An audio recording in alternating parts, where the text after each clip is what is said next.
अरे दादा, आपण रोज दुपारी जेवण करतो आणि आज जेवण पण नाही केलं. 4 वाजले, चला ना जेवण करून घेऊ. ठीक आहे हो ठीक आहे चला थोडं लवकर आवरा.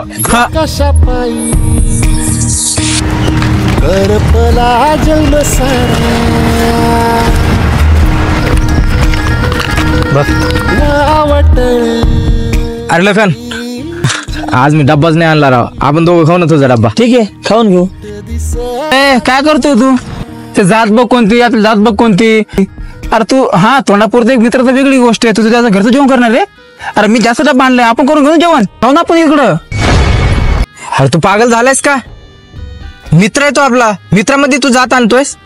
जिथं मित्रता असते ना तिथं जात कधी निघत नाही, आणि जिथं जात निघते ना तिथं मित्रता कधी होत नाही. आणि मित्राची कोणती जात नसते माहितीये तुला. हे भारीतलं जेवण आणि मोठं जेवण ना तुम्ही दोघं करत बसा. माझ्यासाठी माझा जीवलग महत्वाचा आहे. आम्ही दोघं बसतो तिकडं, खात बसा तुम्ही. चल तिकडं. बदललं सारं जगाचं वागणं, नात्यात